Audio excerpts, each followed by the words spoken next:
practice good etiquette. Time for the Angler Within podcast with Roy Bilby.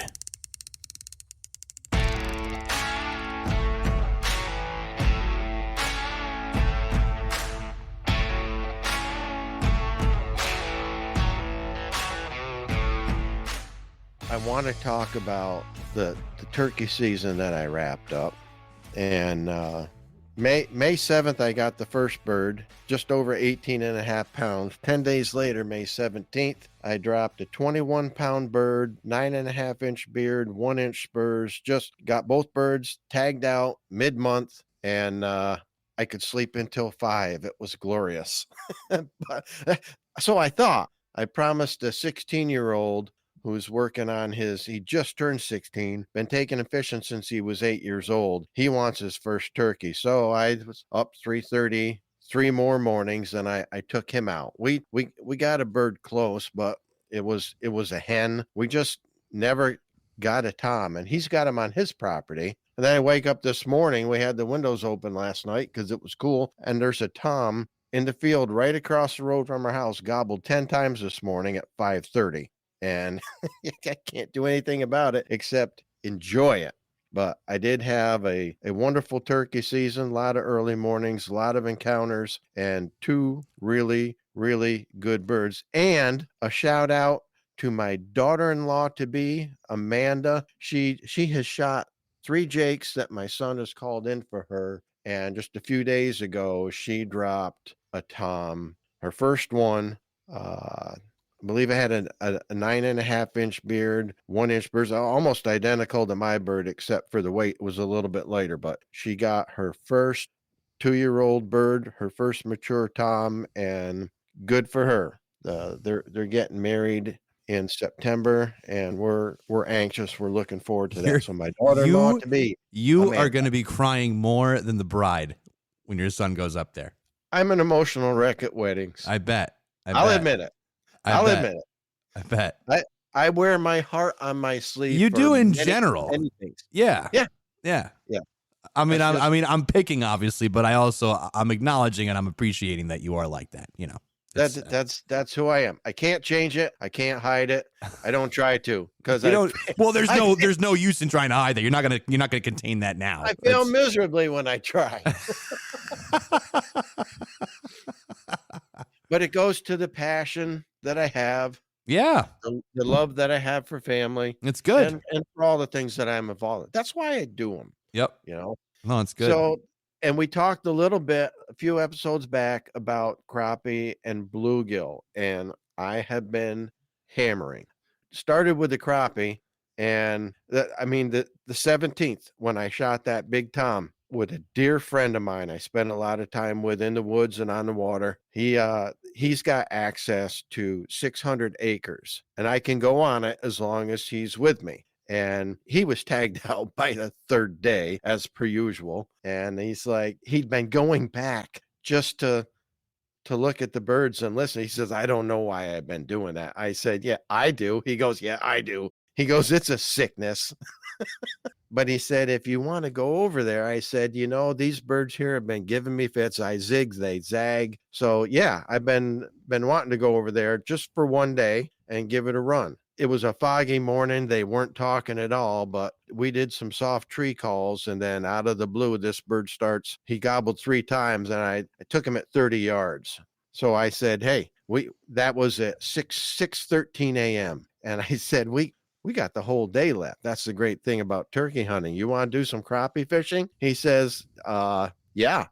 So we went to a lake. We picked up, it was tough. We got 22 crappie, but we got some nice keepers. The very next day, I went with my doctor, a dear friend of mine, Dr. Greg Riss. We fish a lot together because he's very intuitive. He would be a tremendous tournament partner, I think, because he's like me. He's very analytical. We break down everything as it's happening and extract all the information we can from the fish and what they're telling us. He's just very good at that. That's rare. Most people don't do that. And so we're 2 peas in a pod. We went to a lake we had never fished together before, and we got 58 crappie. Just really, really did good. This is last week? This was May 18th. Okay. But then we came into the full moon. Right. So I switched to the bluegill. The full moon was the 23rd. 23rd. And on the 22nd, I did a bluegill run. It was tough. They were skittish. If you could see them, they wouldn't bite. We got 19 big.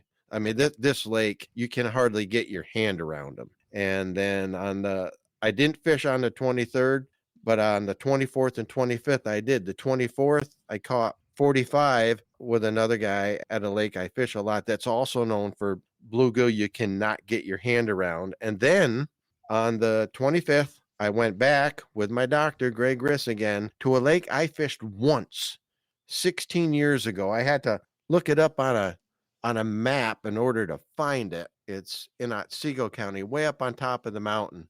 And I had gone there 16 years ago with a guy I worked with who said, I want to show you this place. It's the biggest bluegill I had ever seen. But he hadn't had access to the two other lakes I had fished previously, where, I mean, you can't hardly get your hand around them. These are platter-sized bluegill. Now, he had that in his lake too, a place called Goey Pond up on top of the mountain in Otsego County. Mm-hmm.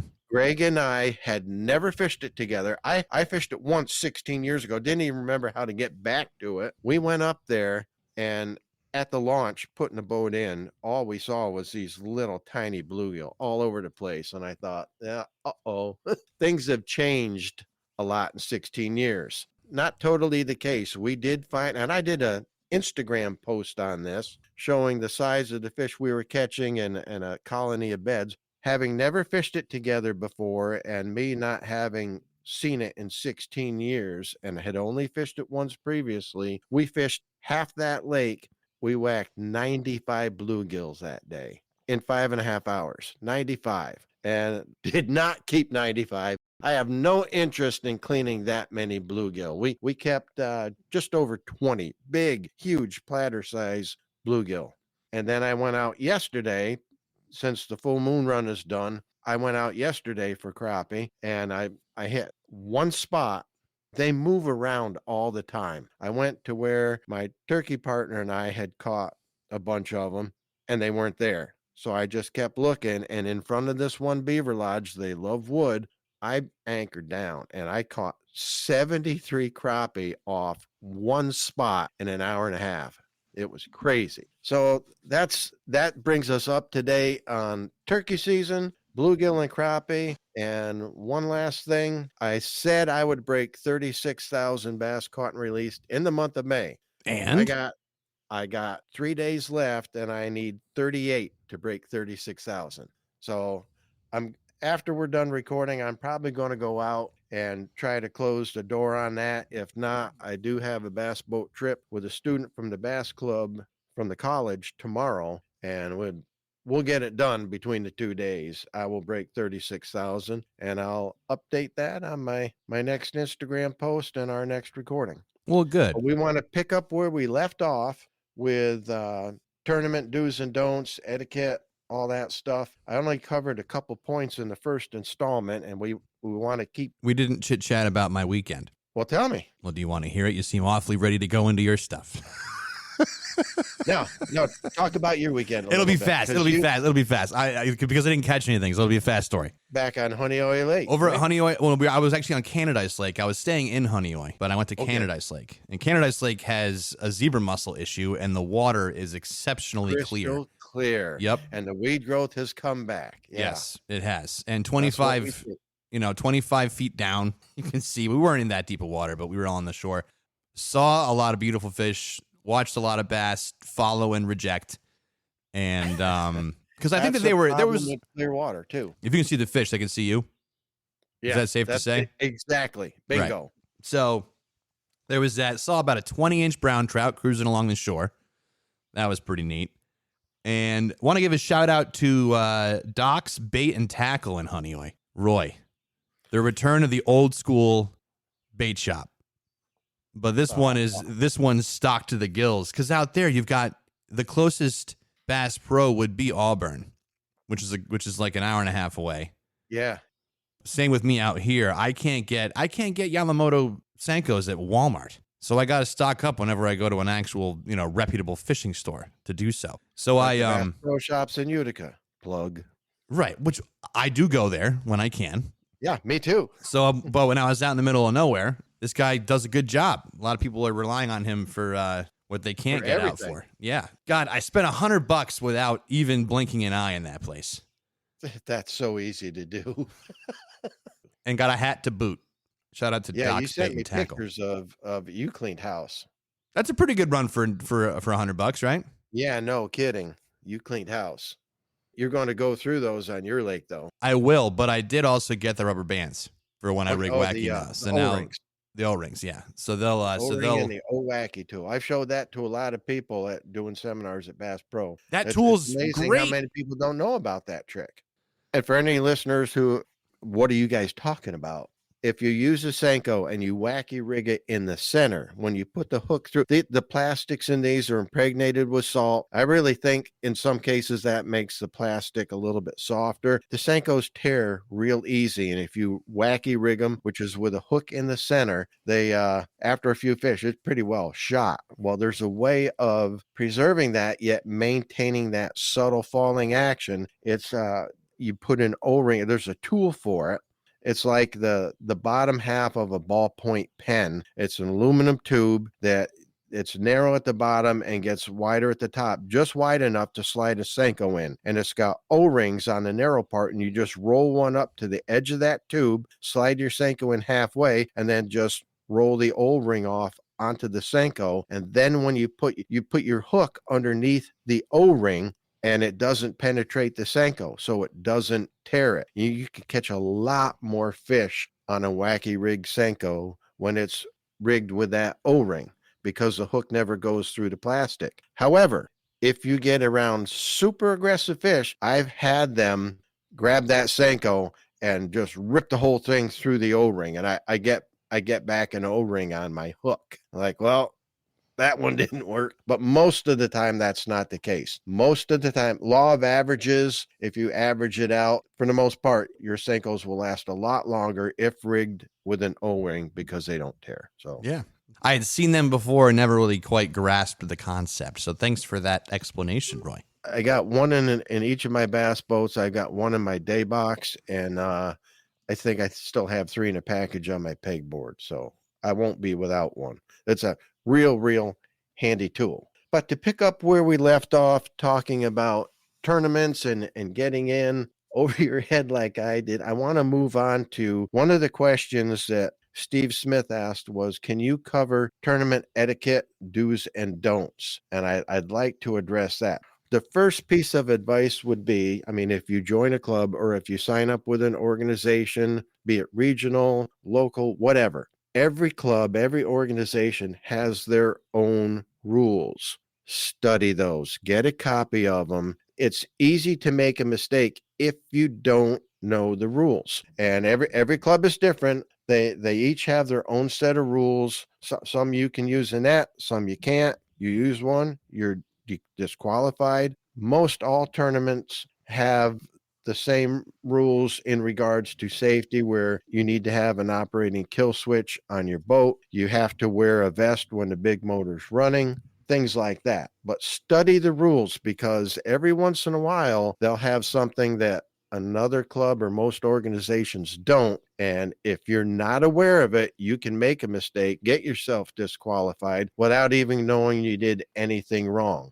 But the other side to that is, if you're going to compete, and there's guys out there that cheat, and I don't understand that, because the whole reason I got into tournaments was to measure my ability against the other fishermen to see where I stood. If you cheat, it messes up the whole, it's not a level playing field, and you don't get a true read for where you stand. So study the rules, but here's the important part with that. Have integrity, have personal integrity. Don't stretch the rules. Don't bend the rules to accommodate yourself. You're going to have to live with that, and I don't want that on my conscience. So, well, look at those guys that got tagged for stuffing all those weights down the fish. Yeah, that was a big walleye tournament, and everybody When that tournament went down, those guys in the walleye circuit that had been putting weights in fish, lead weights, wrapping them in small walleye fillets so that you couldn't feel them. And guys knew they were doing it, and they had taken lie detector tests and failed, but they never got pinched until somebody cut a fish open and all these weights spilled all over the ground. My hat's off to that tournament director, because he saw what was about to unfold. And he said, nobody's going to touch these two. We're going to let them leave and get out of here, because I guarantee you, he was concerned about liability. Well, they were gonna get people throwing those weights. They were going to string those guys. They were short of stoning them. It was going to be bad, and there would have been a tremendous liability on that tournament organization and the director and the people in charge. So he was smart to do that. But it came out they've been doing it for years, and at the zero integrity. What a couple losers. Aside to that, the day that I retired from my job with the state, the auto mechanic came up to me, smiled, and said, Roy, it's been great getting to know you, being friends with you, and I know you're going to be fishing a lot, but enjoy your retirement. Shook my hand, and I felt something, and I looked down, and it was a lead tire weight, and he winked. He goes, I know you fish tournaments. I said, get that away from me. I laughed so hard. I'm like, no, that's not who I am. And he laughed. Good guy. But as far as etiquette, here's the thing too. Most clubs have a 50-foot or 100-foot rule where you can't fish within that distance of another competitor. In our club, it's if they have their anchor or their power poles down, you have to give them 50 foot. That's the rule in our club. And guys are good about that. But most of us know each other on a first name basis. Case in point, Sacandaga Lake, pulled up to a spot. We ran to our first spot, and an island we wanted to fish, and there's a guy right against the shore fishing the same island. And I pulled up to him and I said, hey, how you doing, John? He says, good. Wouldn't look at us. Didn't want us to see what he was throwing. I said, this is the same spot I was going to start on. I'll give you room. Are you okay with us fishing the same spot? Have a discussion. If you pull up and there's somebody on the spot you're going to fish, talk to them. Open a conversation. Don't just pretend like you don't see him. Start fishing. Why wouldn't you just go find another spot if someone's already there? Well, I'll get to that. My thing is have a game day plan. I have a plan A, B, C, D, so on down the line. I always have another spot to run to. But if I have a starting point, there's a reason I want to start there first. It's either a good morning spot, or with the light conditions, that's where we want to go. I always want to start on my number one spot. That's usually my best spot, unless I got a spot that, because of the day that we're going to have and the weather we're going to have, I've got some, we'll go there, but that's about 11 o'clock. That's when we need to go there. That's when they're going to fire up there. So, right. And that's for every tournament. I try to have a game plan with several backup plans. So I pull up to this spot, and this guy's there. I said, John, this is where I was going to start. Are you cool with us fishing here? I'll give you space. And he goes, oh yeah, just, give me space. But in practice, we had found them relating to the islands, but at the first break, which was about, I don't know, I'd say probably 150 feet off the shoreline of the island. And he was right tight. He was way too shallow. He was fishing a foot of water. And in practice, we'd found them out on that first break, that first drop off. So I said, no problem, John. We'll go out. We'll give you plenty of room. And in short order, we had a limit in the boat, and we're culling, and he hadn't caught a fish yet. And finally, he just pulled up his trolling motor, cranked his outboard, and blew right past us, saying, you can have this spot, and took off. The thing was, we had that conversation first, and that goes to etiquette. So talk with people. If they're on the same spot you want to fish, just have that conversation and make sure they're cool with you being there. By virtue of the fact that they got there first, it doesn't matter what your intent was. If they got there first, sorry, it's their spot. And I've been on both sides of that.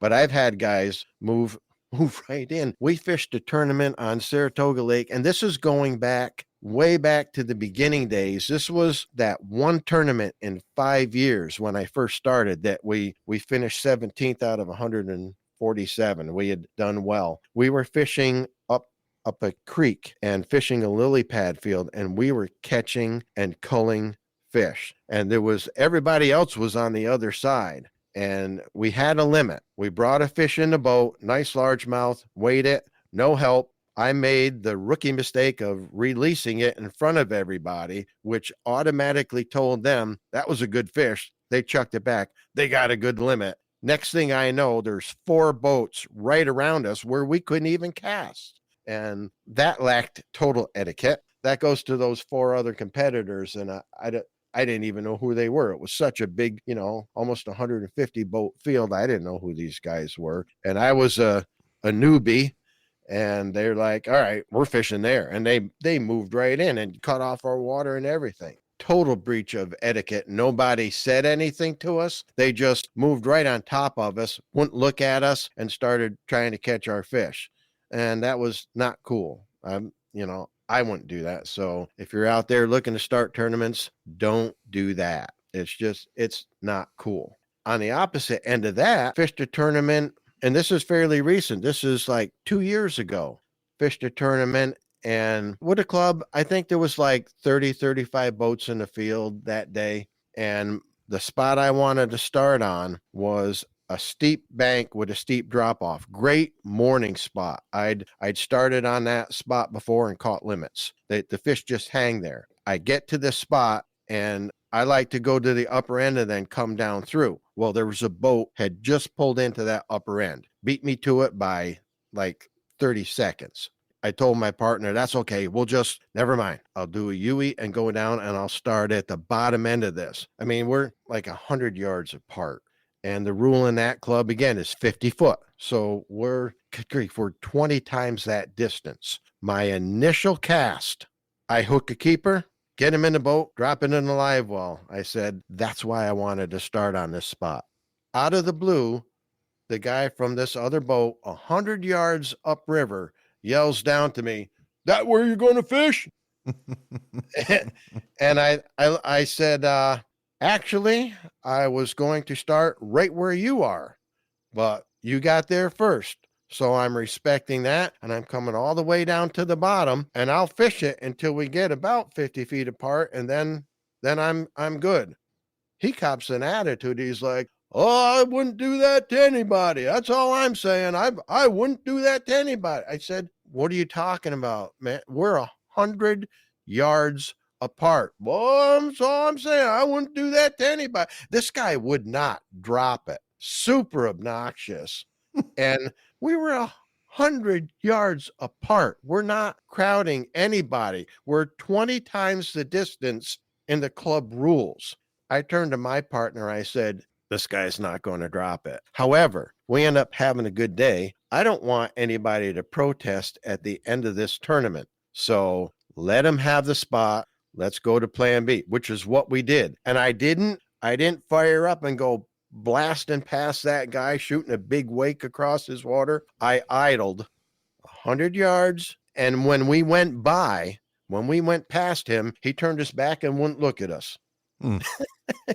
Okay, your problem, not mine. And I made sure I idled a couple 100 feet past him before I dropped the hammer and took off, so he would have nothing to complain about. But my concern was he would protest us for being too close. And it was 100 yards. But you never know how somebody else is going to react. So right. I practiced total etiquette. I had caught a keeper on my first cast, wanted to keep fishing because I felt I could get a limit there, but I ditched that because of his attitude, and that goes to having proper etiquette. Sometimes you got to just let the other guy have it. Even though I believe he was in the wrong, I was fully within the rules, way 20 times into the rules. But he didn't like it that I caught a fish on an area that he was working his way towards. Right. It's the only thing I can figure. And we never saw him swing on a fish. So I left a spot where I really felt I could get a limit just to avoid a backlash afterwards, which would have been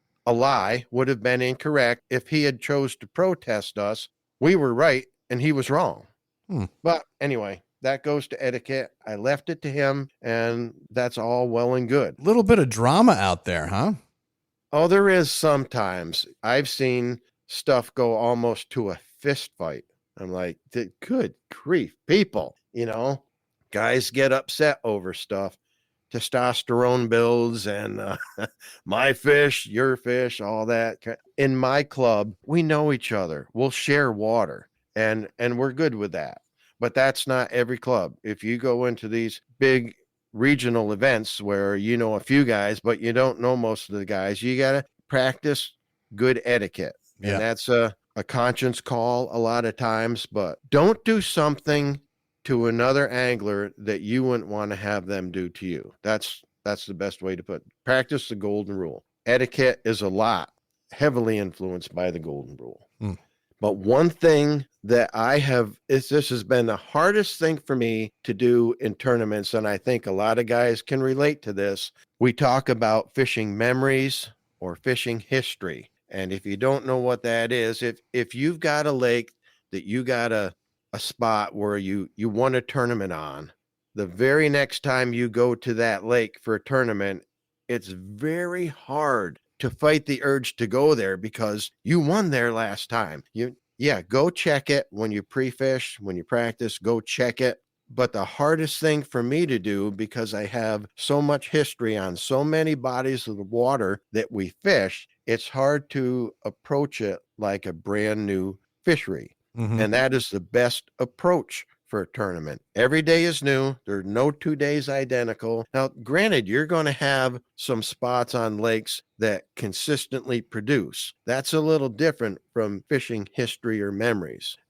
Case in point, we had a tournament on a lake new to our club a number of years back. I had fished the lake, good grief, it had been like 15 maybe 18 years since I'd fished on that lake because I used to live up in that area and my partner had never fished it. I said, well, it's been a lot of years, but I know there's big bass in it. So I'm going to go pre-fish it a couple days. And I did. Without knowing it, I found a flat where I could catch them on a jig and craw. And I mean, nice big ones. I did that.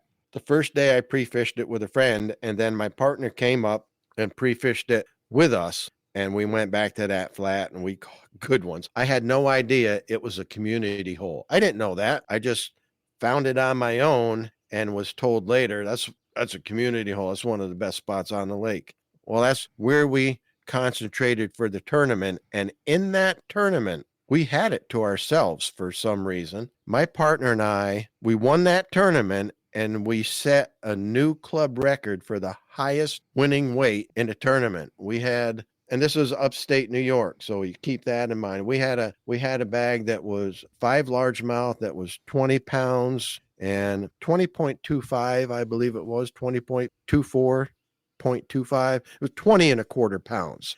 And the club had been around at that point, good grief, like 25, almost 30 years. And we broke the winning rate record for a club tournament. And that was a real good one, but there were a lot of good weights. There were guys coming to the scales with 18 and 19 pound bags thinking they got this. And then we dropped ours on the scale. And the president said, that's a new club record, guys. And it stood for quite a few years. It's been broken since then. But the following year, they put that lake on the schedule again. And we said, all right, we know what we're going to do. I didn't even go and pre-fish it. Big mistake. This tournament was a little bit later in the year. I believe it was the end of September, and we had a severe cold front come through 2 days before the tournament. And when I got there for the tournament, I checked water temperature, and it was about 10 degrees colder than I anticipated. I said, that's okay. The area we're fishing, that flat, that's deeper water, they'll be moving out to that because, it's going to be more stable than the shallows. Well, in that tournament, we fished history. We fished where we had won, and we stayed in that area, and we caught fish, but we didn't catch any that measured 12 inches.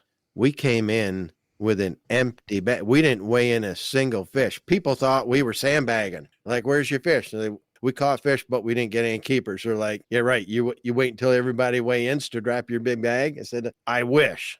Guys still had, I think, 17 or 18 pounds won that tournament. They still had a real good bag, and there was a lot of good bags. We saw so many people fishing tight to the bank. And during the tournament, we were saying they ain't going to catch anything there. Well, we were wrong. That's where they caught their fish. And I thought because of the drop in water temperature and late in the year with the dying vegetation depleting the dissolved oxygen, that the fish would leave those shallows and they'd come right to our spot. And it was the total opposite. The dying vegetation actually held warmth in the shallows, and despite the oxygen levels, the big fish were there because the water was warmer. It had dropped so drastically with that cold front 2 days prior, it kind of shocked the fish that didn't move and gravitate to that warmer, shallow water. It was a unique scenario. I hadn't run across that before. But everybody that caught fish, they won't give you all the information, and I don't ask for it. I said, all I want to know is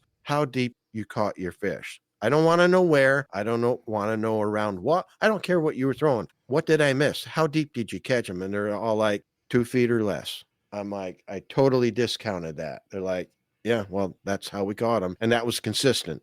So fishing history burned us in that event horribly. But you can turn it around too. We won the tournament a year before and we zeroed the following year, fishing the same stuff.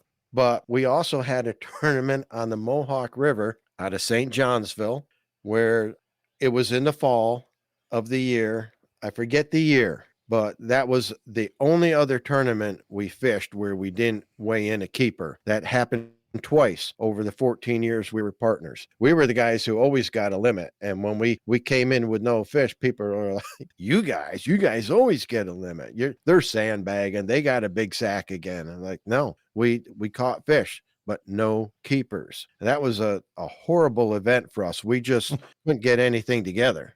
Well, sometimes you got to be humble to get better. Oh yeah. I tell you what, I've fished over 220 tournaments. I have 13 wins. I've got 58 top 5 finishes. That's a good record. But I will tell you this, if you're going to fish tournaments, know going in, you are going to lose way more than you are going to win. Even the top names in pro fishing, like Kevin Van Dam, one of the winningest anglers, the winningest angler of all time. His win percentage is like 5% of the time.